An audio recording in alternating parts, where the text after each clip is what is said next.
Benim için fazla sıcak. Bir alalım tane. Hayır.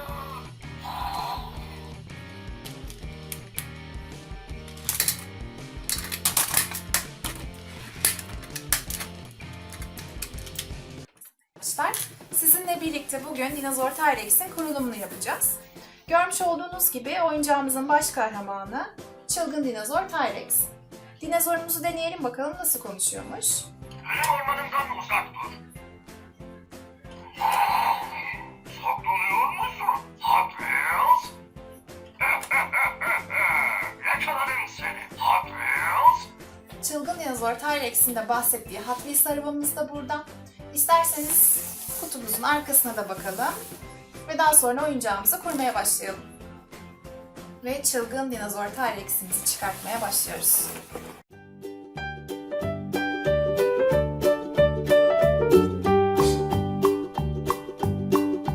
Old MacDonald had a farm, E-I-E-I-O. And on his farm he had a cow, E-I-E-I-O. With a here and a there, here a there, a everywhere. Old MacDonald had a farm, E-I-E-I-O.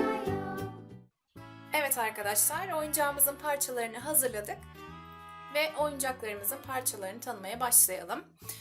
Fırlatıcımız,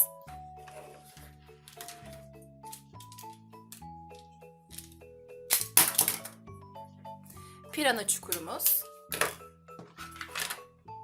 görmüş olduğunuz gibi çiğneme bölgesi, Ezme vakti. Bir alalım tane. ve son olarak tuzak kapısı.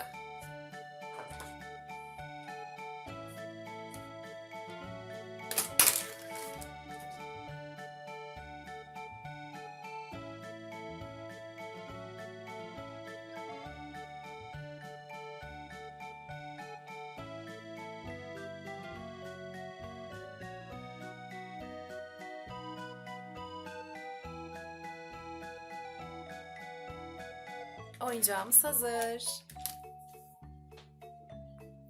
Çılgın dinozorumuz bakalım Hot Wheels arabamızı yakalayabilecek mi? Saklanıyor musun? Hot Wheels? Yakaladım seni. Hot Wheels?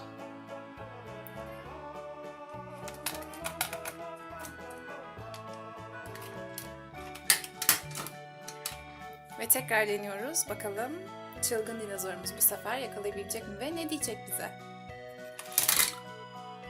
Ezme vakti.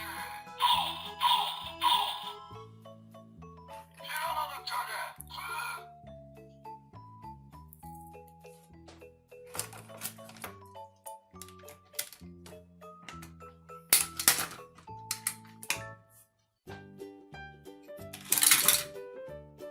Ormanımdan uzak dur. Saklanıyor musun? Hot Wheels? And on his farm he had Ve pirana çukurundan geçen Hot Wheels. there, here a there, a everywhere. Old MacDonald Benim için fazla sıcak. Bir alalım tane. Old MacDonald and on his farm he had a pig. Bir alalım tane. Hayır. Benim için fazla sıcak. Bir alalım tane. Had a farm, E-I-E-I-O.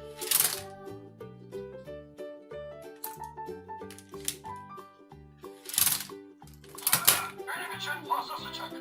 Bir alalım tane. Hayır.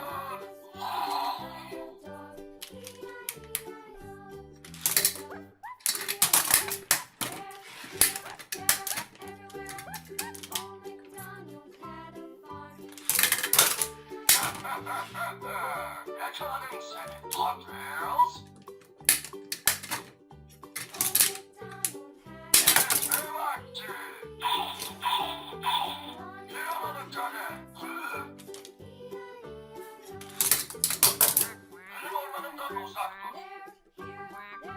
Evet arkadaşlar, Çılgın Dinozor T-Rex'in kurulumunu hep birlikte yaptık.